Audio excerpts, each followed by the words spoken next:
Hi, Chris and Mark. This is Corey with Gant Property Inspections. I'm just finishing up this inspection on a house out in Cheshire, and I thought I'd do a couple video walkthroughs. I believe you're not going to be able to be here. We might end up doing a conference call or video call, I'm not sure, but I'm going to go ahead and do these. Just a couple videos, one outside, one inside. It's a beautiful house in a beautiful spot. I actually just live a little ways from here in Junction City, and I like the area, and I like these roads that go out here into the coastal range. But anyway, it's a beautiful house. I'm going to flip this around and we'll talk more, talk some specifics. No house is perfect, I should say, even a brand new house. So we'll talk about a few things, but overall they're just maintenance or minor things. All right, let's flip this around. All right, take a look at the view from the yard. He said on a clear day, unfortunately this is one of our first not clear days, you can see Diamond Peak out there. Well, that's pretty cool because you don't get to see that almost anywhere else in the valley. So it's just straight out there, he said, in between a couple of the tall trees. All right, let's go around here. Beautiful yard, beautiful house, lots of outdoor living space. Just very, very comfortable. Sounds like they've had a lot of fun with it. He also said that this is the third house that he's had built with the same builder, and then they're going to build with him again a fourth house. They're building out in Bend, so they felt very comfortable with the builder, and looks like they've done a really good job. So talking about the house, the roof, I was up on the roof, walked it and took several pictures of it.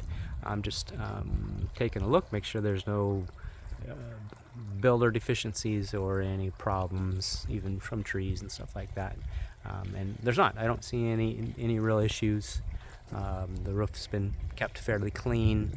The gutters do have some debris in them. They really should be cleaned out here before it starts raining again.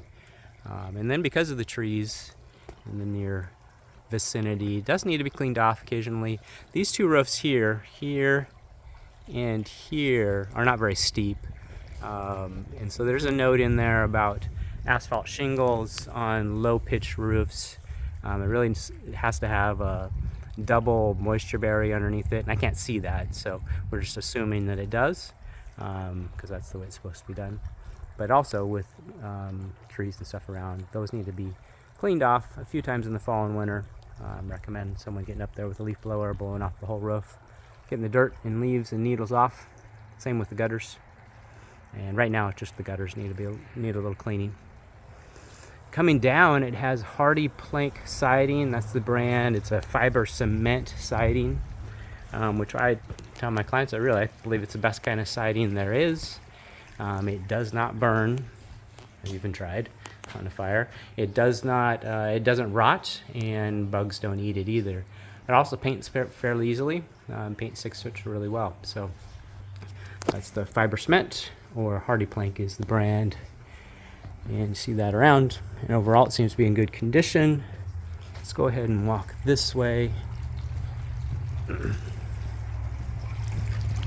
There's a couple spots here on the south or west sides where we get most of our weather, most of our more harsh weather, hot afternoon sun, where we can see that the paint's fading pretty good, and that's just an indication that it's due to be updated. And then we can see around the windows that the caulk is failing here, and you can see the paint actually peeling here. Water can get in here and actually get behind the siding, which is not good.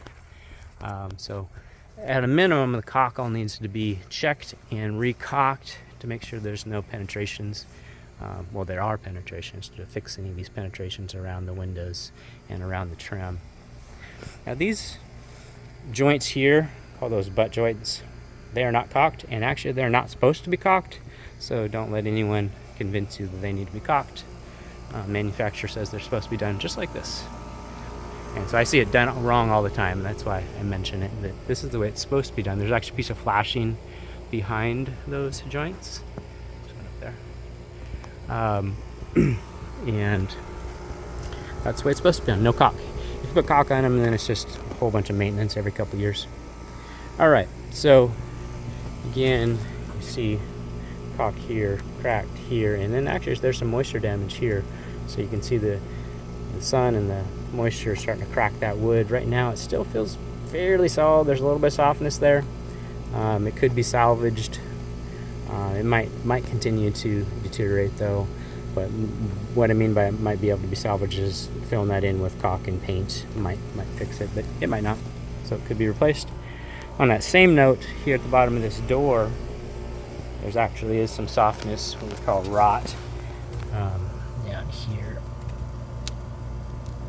So anyway, that trim just allowed too much moisture to get into it, and it's starting to deteriorate. Okay, so we can see along this wall that the paint's faded pretty good, and the caulk needs to be worked on. Let's talk about a few other things. Crawl space access is right here. I just came out of there. I crawled all throughout the house, and it actually looks really good down there. There's a little evidence of some small rodents like mice or whatever, but that's going to be normal out in the country or even in town. And then your propane tank here for running your propane powered appliances is right there. As far as plants up against the house, I want to make sure that they are trimmed back and not touching the house. That's again a moisture trap, or also encourages bugs and stuff to go back and forth. Let's see, anything else? Oh yeah. So still talking about paint and stain. When you look at this nice exterior wood that's been stained, it is starting to fade. And so in order to keep it from fading, it really needs to be cleaned and then restained. So you can see like these two posts are quite a bit different color than what's inside there.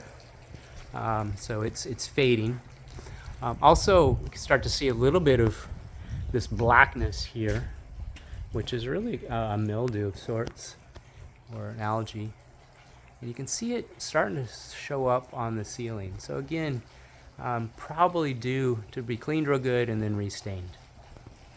And then this gap here, which this is normal, I've seen this before on these kind of posts, just the expansion and contraction makes it really hard to keep the grout and our caulk here.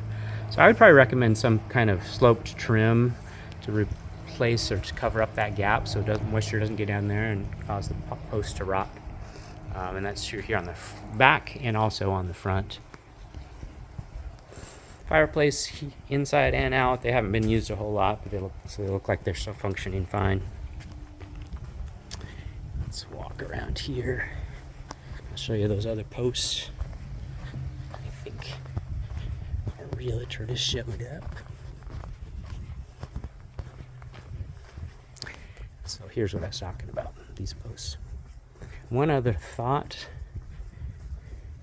or issue is there's some holes here from some kind of insect that's boring into the wood, and that needs to be checked by a pest pro to make sure that there's no live insects, because that can continue to cause damage. There's half a dozen holes in these 4 posts. So with that, that's kind of the outside. It looks pretty good, and we'll stop here and go on inside.